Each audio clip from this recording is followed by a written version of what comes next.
philosophy, and we're so proud to be helping you with HubSpot. Orange, you so glad that it's time for the HubSpot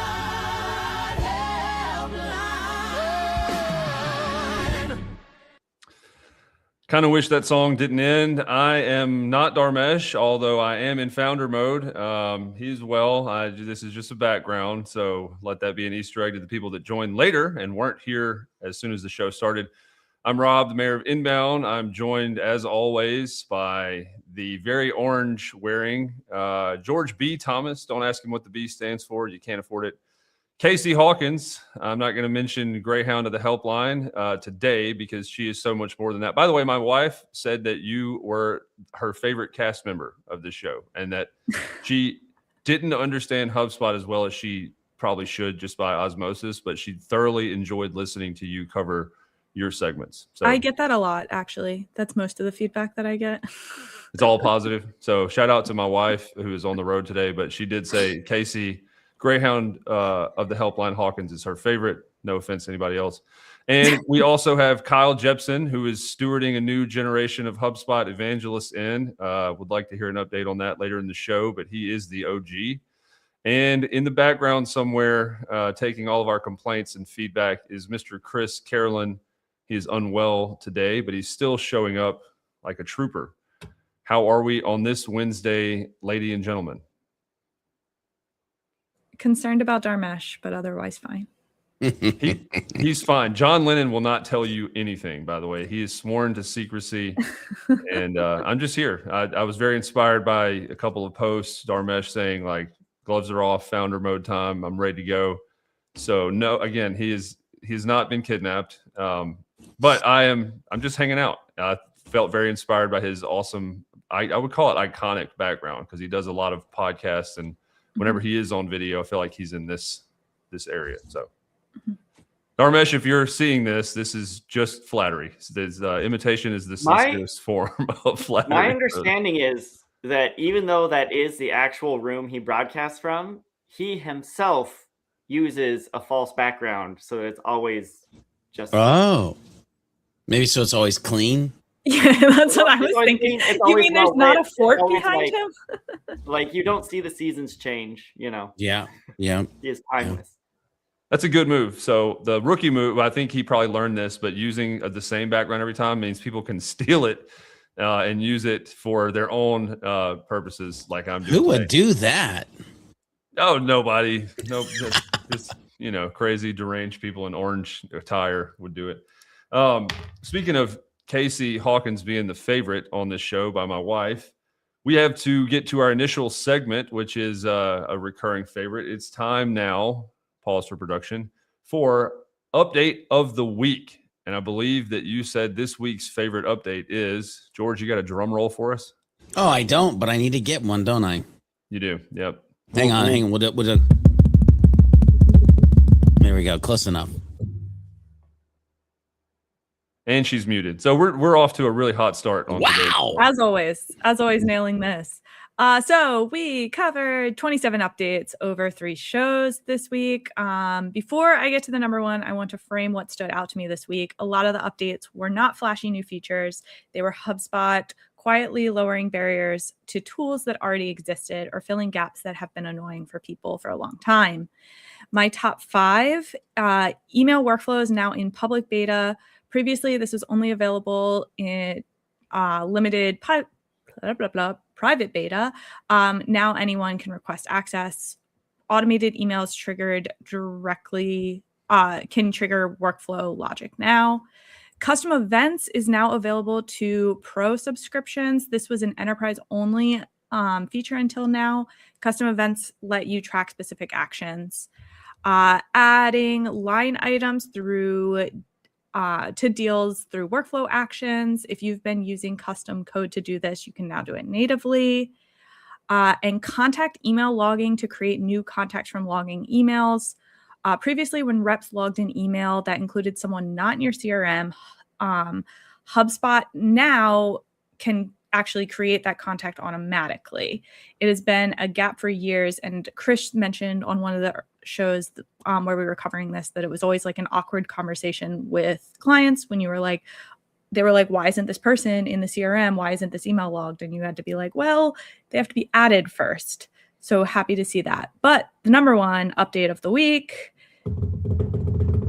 unpublished forms. So I actually really struggled this week on which one should be my update of the week, but I picked this one over everything else because this one is pretty much immediately available and usable. There's not a whole lot of setup. There's not a whole lot of complexity to it. You can now take a published HubSpot form and unpublish it. And that makes it inactive. No one can fill out that form anymore. And it's really going to be impactful for anyone that's using forms for events, for contests and things like that. George, you mentioned when we covered this on the show that you just had a bunch of dead forms in your portal that were just sitting there lingering. So as many do. Yeah. So really happy to see this one. So asking for a layman's explanation here, unpublished is not the same as delete. I would assume these were more for like temporal ideas, so like campaigns or things that had a set expiration date in your head. But previously, you would either have to just leave them dead or not active, or delete them entirely, and then have to manually recreate them at a later date. And that's a nightmare. That's a nightmare because delete and data go hand in hand. So, if you deleted it, then the form submissions are gone and everything like that, which is not what you want. And oftentimes you want to still have records of the contacts that filled out that form. You just don't want new people to fill it out. Yep. Very nice.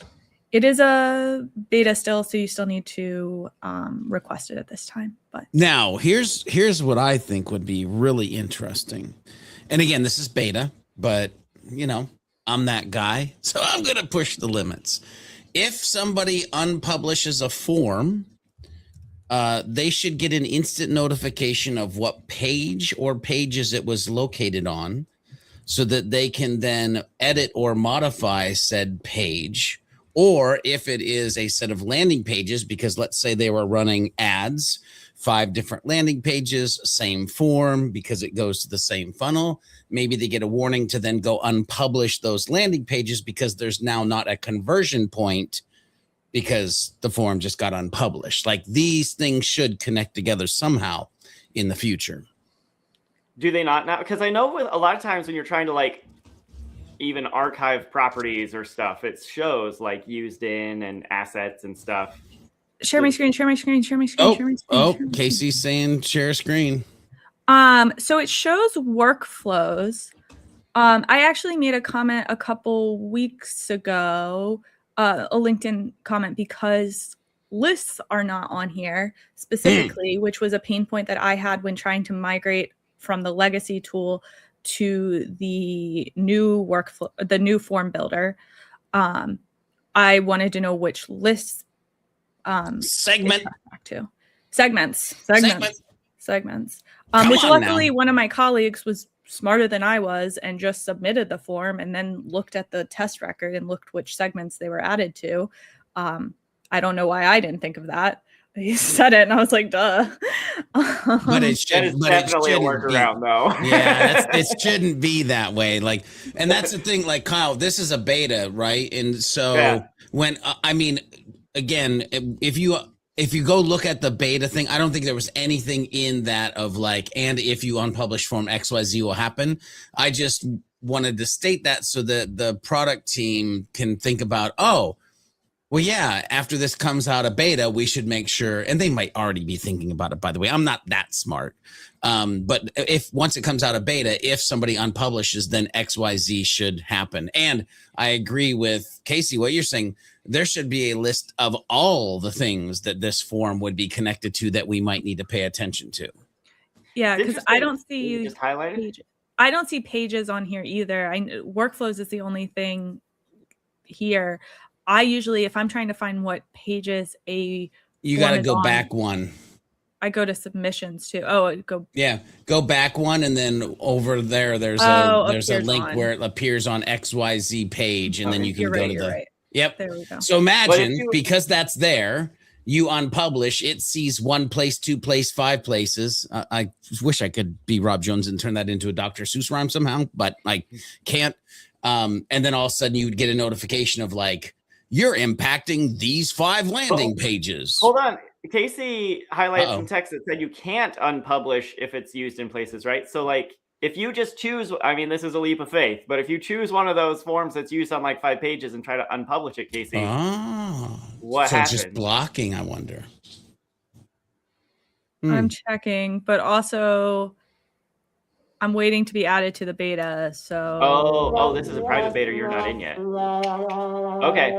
Well then, Dang yes, it. absolutely. I was trying to be cool about it and act like I was more prepared for this than I actually was. No, if this is private beta and like that is called out in a bullet point, this is clearly something they're aware of, right? Like that's great.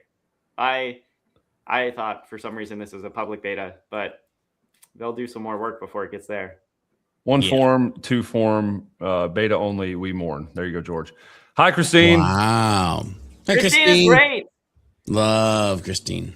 I'm a big fan of Christine. Yes, hugely fan. Same. I am definitely doing a LinkedIn poll later today to ask for who's everyone's favorite member of the helpline. Oh, don't make it complicated. Wow. Just make sure you block me someone before off the that. island?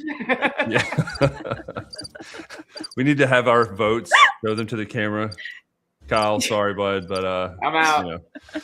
No, I would vote myself out at that. I do not want to be in a HubSpot beauty contest with Kyle Jepson. It will not end well. I will be sad for months, and I just don't want to do it. I don't know if anyone saw that. That was not an effect to my knowledge, and my knee just snapped in half watching you do that. That was wildly impressive. I know you're standing right now, but I thought you'd like Mr. Beast style vanished. So very well done. We're getting better at the production value of the show. We have some time before we get to quick win. According to we have a couple minutes. Something like that. So I know that the team right now, product team and Dharmesh, who I'm shouting out today with this background, have referenced the small quality of life, 1,000 smile like style of improvements they're making right now. I would almost contend that somebody that was not a HubSpot admin or didn't have that type of experience would almost logically say, well, if something exists, the step before like yes, no, black, white, binary deletion is a pause status. And HubSpot has been around for long enough to make me think like, why has this not existed until now? What other types? I mean, that seems to be kind of the thesis of a lot of the improvements and product updates as of late. What other things like that would make people just say like, I cannot believe that this didn't exist till now? And we're not summoning Chris with CPQ and all of those things that are like great to haves. I know they're focused on, but other things in that vein of like, this doesn't even make sense that unpublishing wasn't an option until now. Is this? Oh, so it's things that do exist, or is this an incognito wish list of like, yo, HubSpot? Well, we have the pipeline gripe line as a new segment later, so not there yet. Feedback frenzy. Just more of a thought with this being the example of it. It was Casey's like top 5 number 1 update of the week, and it doesn't seem to be something brand new. It seems like something that's, for lack of a better term, overdue. I feel like people might say like, this is way overdue that this exists. I talked to you, George, last week. I think it was about having like a staging section for workflows. Yeah. So just recently you can revert changes on workflows, and that for me immediately I was like, that's great, but like I often have to edit a live workflow. Yeah. And there's no staging area the way you can do that for emails that you might be editing. That's like a live automated email. And workflows feel like a really big place where I'm doing that. And I shouldn't have the power to do that live. I mean, listen, and again, this isn't a gripe, but a content staging, air quotes, like we have for the CMS, but for workflows would be about the dopest dang thing. Like right now, I have a client where we're about to work on a workflow that is on and has I don't know, 120 some thousand humans in the workflow at this point. And all of a sudden we want to switch from like 4-day, 5-day, 3-day, 10-day delays to now making it like 10 days before this property date. And I've been using HubSpot for a long time. I don't get nervous about much, but I sit and stare at that workflow and the changes that are about to be made and go, huh? What? Well, I mean, I've been interviewing people to have a better sense of the voice of customer and how HubSpot is actually used and for what purposes. And a really illuminating conversation I had was with somebody that does like behavioral health services for sobriety homes. And so in the context of how they're using it and what their workflows are doing, they are not customers that are being marketed to or whatnot. They're guests. Like that's how they view them. Yep. So Casey's post recently about a sequence delay, like the minimum time is like 1 day. That needs to be like 10, 15 minutes or less or hours as an option. So those types of things where the standard or like the minimum threshold has been a day, just as this example up until now, is like as HubSpot has gone deep with some of the features and now the breadth seems to be expanding to include different use cases, how often might something like that be turned up as like a stone that was, overlooked for quite some time? Something as simple as like a day is the least amount of delay I can put in here. That just seems odd to me. And it seems like, again, with the growth of HubSpot into new markets, like the one I just mentioned, that those quality of life improvements will surface themselves more often. I feel like where Kyle has become a professional listener of product needs, I've become a professional complainer about product needs. Yeah. But well, this is a great time. I know this is where you were going, to not gripe, but to celebrate some quick wins that would be possible, because we do want to give HubSpot a lot of credit.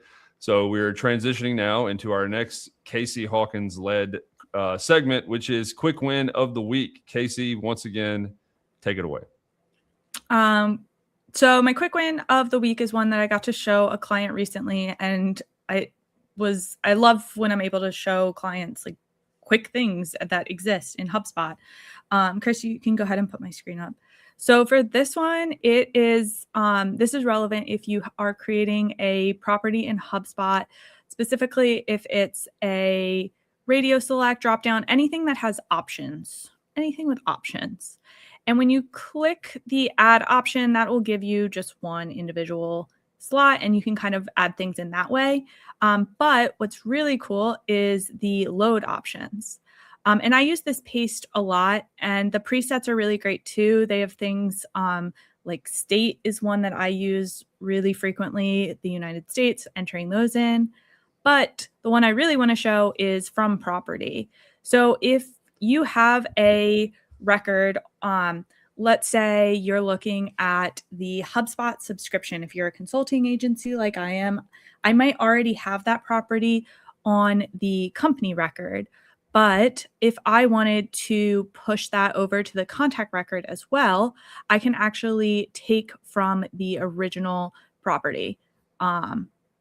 From, what did you name? Okay, account. I couldn't find it in there. But you can copy from HubSpot tier, load options, and then those are going to just pop in here rather than me having to retype or remember which ones. This also makes it easier if I'm mapping, especially from a contact to a company, which I often map those properties over for many reasons through a workflow, but knowing that I automatically have the same properties listed. I missed the setup. Is bakery order frequency a way that you can just say that you're cooking up quick wins this week, or is this something you're okay? That's it. Well played. Well played there. That's for those keeping count. That's George's third sigh at a failed joke attempt that I've made. Kyle, you got to get on the board here. It's currently Rob 3, Kyle 0. So, in an effort to get Kyle on the board in a non-HubSpot kind of way, but here's some applause. I believe Kyle has an update to our something that we all want to know about involving Joan of Arc. More details, Kyle. Go ahead. Oh, Yeah. So some of you probably know I've spent the last 3 years championing the idea of an animated musical about the life of Joan of Arc. I've written a script. I've partnered with a songwriter. She's written music. We have a animation studio on board, an executive producer. This year is the year we hope to start like seriously fundraising. And to that end, we just had a significant victory a week or two ago. We got a signed letter of intent officially attaching a director to this project. Ooh. And I don't expect name brand recognition unless you're deep in the animation fandom. But my movie is going to be directed by Tony Bancroft, who directed the 1998 classic Mulan and animated Pumbaa and the Lion King and Iago and Aladdin and Kronk and the Emperor's New Groove. Wow. He's officially committed for 3 years. And if we can raise the funding in that time, he is our director. So the guy who directed Mulan is going to direct my Joan of Arc movie. Dude, that's dope. Wow, Kyle, just want to say Great that's nut. huge news. Thank you, Kronk. It's getting directed by the guy that made the poison for Cusco. Yeah. Oh, very. Now, see, that was good, Rob. That was very good. No right side there. here, just respect. I'm a man of few talents, and doing a Kronk impression seems to be one of them. Yeah, that is Rob's auditioning. unbelievable. I thought you were going to announce that I was set to come on board as a consultant for Suno AI-generated musical components to add, but no. we're not announcing that yet. Got it. Okay, that's fair. Well, congratulations. I know that at least half of our audience, who are numerous today, by the way, wanted to hear any updates pertaining to Joan of Arc, and having Tony Bancroft on board is massive. So you have to raise the money within the next 3 years for him to that to not expire or like fall off the. Yeah. But like in the meantime, he's like, just to make sure this is valuable for you, send me your script, and I'll do one round of comprehensive feedback on story development, character growth, all that stuff. So he has my script and is reading it right now. He's going to review it in the next month. And yeah, our hope is that this year we can organize, with Tony consulting with us, a short proof of concept, right? Instead of raising the millions and millions of dollars for the full length thing, raise a few $100,000 to make like a 5-minute, one song, one scene sort of proof of concept, and then shop that around at industry events and stuff. And that he would direct that too. So that's so cool. So cool. A lot of congrats Thanks, coming in the chat. Not as cool, but my 7-year-old, about to be 8, is officially learning to tie his shoes. So There that's you the go. update from All right. Hashtag winning. hashtag winning. When it comes to like things that were skipped and quality of life improvements, that's the metaphor I have. Is like he can do adjectives and like some long form addition and subtraction, but shoes just seem to never get included in the beta list of updates. Not easy to transition from that, but we wanted to say that I think George had this update, Hug Leader applications, Hug Leader. That is, I've seen that coming around. Kyle, maybe you can speak more to this, but if you want to be a Hug Leader, you can now. There you go. Yeah, applications are open. I haven't looked at the application this time around. I know sometimes they really emphasize we're looking for location-based hugs or we're looking for topic-based hugs. I don't know if there's a particular emphasis this time around, but hugs are great. And I think especially if you are in a location that doesn't have a hug, in-person meetups are invaluable. If you have any sense that there are at least like 5 people in your town that use HubSpot, you should do that. So this might accidentally summon Chris. It may not. Kyle, I think he's got to go sign autographs from people after the news. So he might be at just a moment. But Chris, if you want to come in, I thought that in-person hugs, I know they were removed for a while. I know that they came back. Are they returning? Do they exist now? Is that a thing that exists in certain locations, or is that part of what the Hug Leader application is suggesting, is that if you want to become a in-person Hug Leader in an area that you can do that as well? They exist now in certain areas. There is they exist in certain areas. So I'll just say I applied just this morning because there is not a local hug in my area.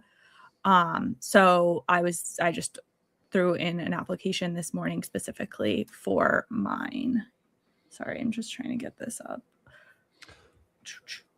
All right. Yeah, I know that Austin or that area had one. I know that those typically larger areas have one, but to your point, some of the smaller, like I know Jackson doesn't even know really what HubSpot is, so we would not have one down here in the South. Yeah, so there's one in Boston, like Buffalo. There are some like smaller, some places not saying I know everywhere, but some places that I was surprised to see on the list, some smaller areas. Huntsville, great. Lansing, big HubSpot community there, I guess. Big HubSpot outcropping in Lansing, Michigan. Yeah. But yeah, so all of that to say, like, just because you might have a smaller area, but there's some, not all of these are the Bostons, not all of these are the New Yorks. Definitely a time and a place. I haven't heard George's amazing XM radio voice in quite some time, so I'll let him speak to this. Wow. But for you could do radio 100%, George. We've talked about this.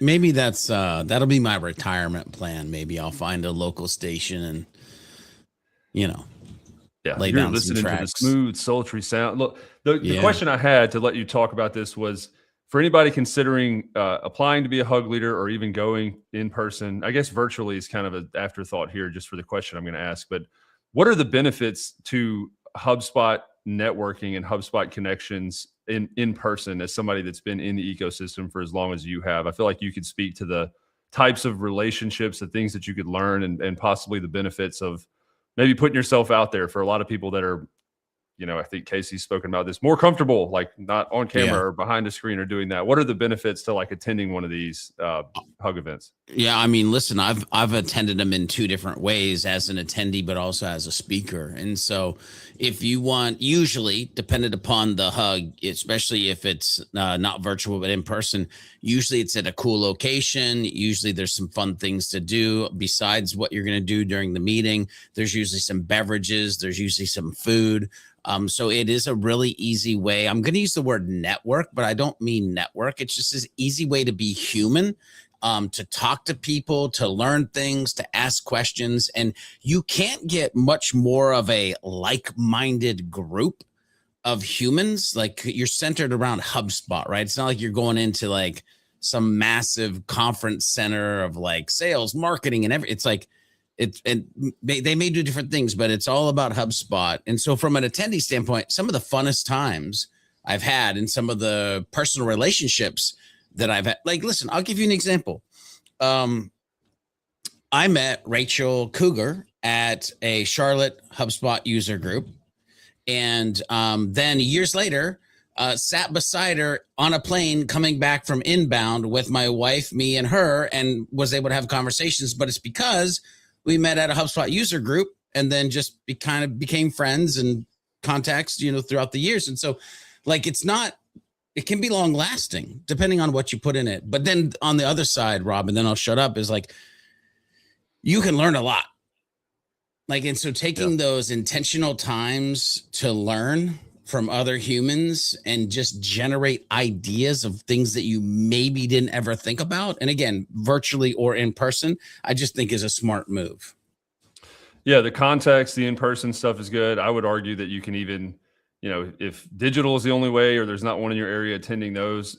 This has happened maybe not this week, but I feel like 2 out of the last 3 weeks, I brought something. I think the acquisition of, I've forgotten it now, HubSpot moves so fast, but I've brought stuff to this group who is like some of the most well-informed, up-to-date, aware HubSpot people on the planet that you weren't aware of. So even if it is something that is networking, yes, learning new skills and learning stuff, but awareness of like, I didn't even know that I should be concerned or caring or be, apprised of this specific HubSpot thing. That's another way that you can just kind of broaden your awareness with the Hug. Well, and I don't know how I want to say this without sounding like a douchebag, but like, if you don't have an open mind and you ain't learning something new every day, you stupid. Like, point blank. Like, and so whether it be virtual, whether it be this show, like, I wake up every morning, and I think most humans do, or I pray that most humans do. I wake up every morning wondering, what am I going to learn today? Right. Yeah. And again, this philosophy, whether it's with your HubSpot portal, it's yourself as a human, whatever, like 1% better each and every day. And what can you learn, and what can you activate, and what can you implement to actually make that happen? Okay. That's a different podcast, I feel like, maybe. We are going to skip feedback frenzy because number one, Kyle's not here, and two, he had the flood of people at his home. I'm still going to go on the record. We will not give out his residence. Apparently, people found it out with enrichment data available on Hubs. There, he's back. I'm back. I'm still. I don't know if you can hear the construction work. I'll be in and out, but let's hear it, George. He's saying construction work. Those are people knocking on his door for John Hancock. This is my feedback. Hopefully, sometime before 2028, we'll actually have deal properties on forums. Okay, I'm done here. So, at being the host and showrunner with Chris off, we have 2 or 3 minutes. We're going to get into another part of a voicemail about GDPR, which I was today years old when I learned that means a great deal of privacy regulations. That's George didn't sigh that time. I already tested that. I was prepared for that one. I knew that you were going to use that when you said it in the green room. I'm like, yeah, that's coming later. So I prepared myself for that one. For the audience that heard that the first time, George didn't laugh the first time either. Don't know why I tested that again. But so I wanted to say something to Casey real quick to put a bow on the admin hug. Whenever I first started doing shows or lives or whatnot with you, you seemed a lot more nervous, shy about being on camera. I think you mentioned that. And going back to the beginning of the show, you're now my wife's favorite, very confident, very well-spoken, very knowledgeable. You display that. You now do this kind of stuff multiple times per week. And so even if it's putting yourself out there, like there's like this psychology phenomenon called like flooding of like repeated exposure to something that you might not be as familiar with, creating less fear or anxiety about it. As somebody that has interviewed Yamini and that has like speaking weirdness a lot of times, doing this has helped me kind of overcome that fear. So I just wanted to shout out to Casey, Miss Greyhound of the helpline, for being more applause. Yeah, for being a good example of that and a good steward of the HubSpot orangeness. Anyway, love it. We are getting into our voicemail of the week. I believe it is a part 2 from last week with the last 10 minutes of the show. Mr. Carolyn, whenever you're ready, George will dive into this. And then the second question is, we're having trouble with the double opt-in system and trying to implement something for a marketing manager. He's trying to get more subscriptions to his email. However, they're in the EMEA region, and there's GDPR issues that we have to deal with. We have GDPR turned on in our system. We have double opt-in turned on for some forms and pages, not all. I've attempted, so basically what he wants to do is have the contact sales form or, any of the one-to-one forms also have a checkbox to allow them to sign up for the EMEA newsletter. And with them checking that box, it's supposed to send a manual subscription type confirmation message. I've crafted the email. It's got the button in it that's linked to the subscription confirmation. I've tested it on just the form itself and it seemed to work. However, once I actually put it on a page in our system and tried it, nothing seems to work. You click the button on the email and it just brings you to the subscription page. Doesn't actually have you confirm anything. So I was just wondering if that was a issue with the DOI system and not allowing single opt-in and double opt-in basically to happen on the same form, or if I'm just doing it incorrectly, or if I need to turn GDPR off and create a manual system. That would be great to know. All right, so let me talk through this a couple different things. One, when I heard the voicemail, my immediate question went to why do we need to have double opt-in? Because there are a lot of humans who don't use double opt-in. Also, if you don't know, there is a basic double opt-in and an advanced double opt-in. And the advanced double opt-in is why in the voicemail he was able to say on some pages in some forms. So that's like a first question of like, why do we have to have double opt-in? Or is that just something that is historically left over from like the way that we used to market versus the way that we might market today? The second piece of this is it's not necessarily the system that they're trying to build has anything to do with GDPR. GDPR and the thing that you check with the checkbox is just basically saying they have the consent and understanding of their information and the ability to delete, remove, all that kind of stuff. Really where my brain goes is whenever we do this for other clients, let's say they want to subscribe to a newsletter when you're also filling out this form for this ebook, this guide, this checklist. Usually what happens is we create an individual checkbox property and it's like subscribe to XYZ newsletter as well, which by the way, we don't automatically check that box because that's just not the human thing to do, but we have the box there that people can check. What happens after they check that, we handle the subscription side of this behind the scenes because the only place that the user can really go is to the email preference area to be able to understand this idea of they are subscribed or unsubscribed to it. So what we do is when they hit that checkbox in the form, it will be the trigger to a workflow. And that workflow will make sure that one, the human who has filled out that form and checked that box to get the newsletter, one, we make sure that their marketing contact status is marketing contact. And then two, we grab the communication subscription preferences action out of workflows and we subscribe them to said EU newsletter or whatever the newsletter they're trying to do. And we give it like the legal basis and why they're actually being added because they filled out a form and submitted this thing. And so then they're automatically just subscribed to it at that point, which means two things. One, we have a subscription type that people can use for the newsletter. And then we make sure that we build a segment. Earlier in the show, Casey called those lists because that's what they used to be called. But we built a segment.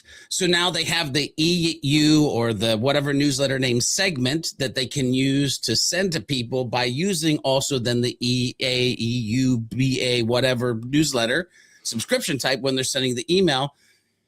And now we've created a full system because we've got the subscription type, we've got the checkbox, we've got the workflow, we've got the segment. And he already said that he built the email. Now that's the system that you build. Meanwhile, they did check the GDPR compliance box and your butt's covered from a government standpoint, which by the way, you can do a quick HubSpot GDPR search if you're just curious about like what all of this stuff means other than the name that Rob used as a joke. Good deal of privacy regulations. Yeah, you can go to HubSpot.com/data-privacy GDPR. You can even go to a knowledge article that is just manage data privacy settings in your HubSpot account. You can even go to HubSpot.com/integration/GDPR-resources. Or I would even suggest that you could go to HubSpot Academy and there's literally GDPR or General Data Protection Regulation, everything you need to know course that you could do as well. So one, I think it's like learn more about GDPR and what that really means. Two, do we need double opt-in? And three, now you have the framework to build the system. But Casey, curious if there's anything else maybe I forgot in there as I was ripping through it. So I listening to the voicemail, it doesn't necessarily sound like they're using the out of the box double opt-in, right? It sounded to me like they were doing like a workaround to make a double opt-in instead of just using what was available. Did I misinterpret that though? That I don't know. I don't know. I feel like it was just the advanced double opt-in, but I could be wrong on that too.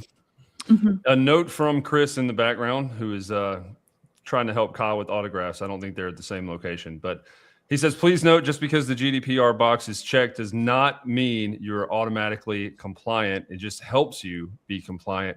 Compliance ultimately is still on you. Yes, so sir. A note so that we don't get in legal trouble. We wouldn't want that. All complaints, GDPR questions, go to Chris at HubSpotHelpline.io. EB says, and yes, I am not a lawyer, nor do I play one on this podcast. So, yeah. Right. We have 2 minutes left. I would like to throw this to Kyle, who has been busy signing autographs and getting Joan of Arc updates, for a final word on the show. And really, I would like, I mean, I'm sure people would like kind of an update after, I think it's been a month now since the first, maybe more than that, round of like, I am seeking product feedback. And people giving it to you. What's been kind of the response and some things that have shipped or that have happened from that? We would like to know how that endeavor is going on your end. Yeah, so it's really interesting. Just because I have for the last several years been the guy who hops on LinkedIn on a daily basis and says, here's a new HubSpot feature. People have always been very willing to send feedback to me. And I've always been very willing to try to do something with it. But the HubSpot has 9,000 employees and at least that many different Slack channels. And it was very hard for me to find the right place to put that feedback historically. And it was hard for teams, like product teams, to know how to prioritize it, what to do with it. HubSpot has had a complete reimagining in product priorities and how they think about feedback. And that is now like top priority for everyone. So there are just like now 1 or 2 key Slack channels that anytime I get anything on LinkedIn, anytime I get a message from someone, anytime something comes up here, I screenshot it, I copy paste it. Sometimes I'll do like a screen recording to pull out a video clip and I just drop it in that channel and they triage it and get it to the right team like same day. It's incredible. And a lot of it is in like, I would say, historically, HubSpot has been all in on R&D and what big new flashy things and new products can we launch. And if we get some quality of life updates out also this quarter, that's great. Now that is totally flipped. As you've called out with Dharmesh and other places, we are all in on those quality of life updates. And when you say things like form unpublished feels overdue, those are the things we hope to close and fix in 2026, right? And so I'm really optimistic that you're going to feel like when you put stuff on the ideas forum, people are actually responding and people are actually shipping some of those things and you're getting clear communication and regular updates. If you share something with me, I'll be able to come back within like 24 or 48 hours and say, hey, got it to the team. Here's what they said, right? And I think that's really great. One funny aside, a couple of years ago, I don't know if anyone remembers this, I was all in on the idea of cheat sheets. I made these little like PDFs and like, here's a guide to setting up properties. And I made one for objects.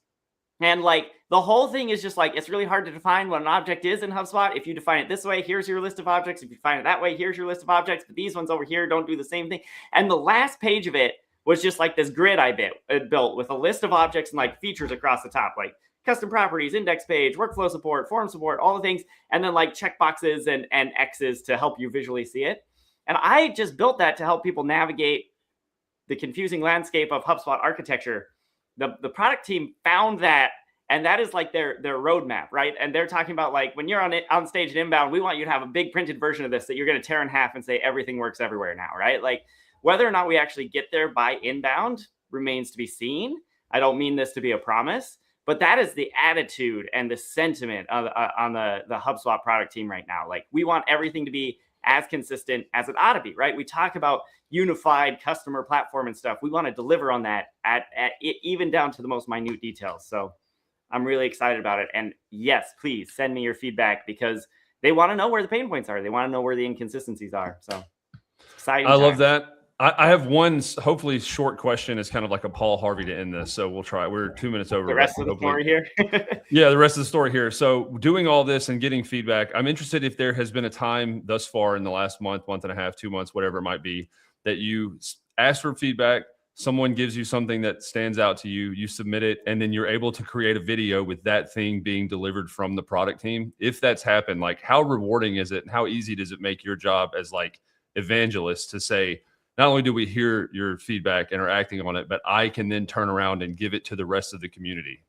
Has that happened yet? That has happened a little bit, and I expect it to happen increasingly, because very often what happens when I take this feedback to these couple of key Slack channels now, they tag in the right product manager, and that person comes and says, yes, this validates what we already thought. We're going to have that out in, next month or Q2 or something. Like, all of these things are in flight. It's not very often that one of these little things is actually such an easy fix that an engineer can just turn it around today or this week, But like, I really expect that a lot of the content I make, April, May, June, and especially the second half of the year is like, hey, this person reached out to me January 18th, and look, now here it is. So now, whatever it is. So I'm excited to see exactly how that develops. I love that. I think it's a great place to end the episode. Thank you for joining the HubSpot helpline. On behalf of Chris, who's not pictured today, Casey, George, and Kyle, we'll see you next week. Hello. Same time. You reached the HubSpot helpline. It's Rob, it's George, it's Casey, Kyle, and Chris. Admin, call in, then tune in. You can't miss this. Every Wednesday at 10. Streaming straight from LinkedIn. Helping with HubSpot. Building community is our philosophy, and we're so proud to be. Helping you with HubSpot. Orange, you so glad that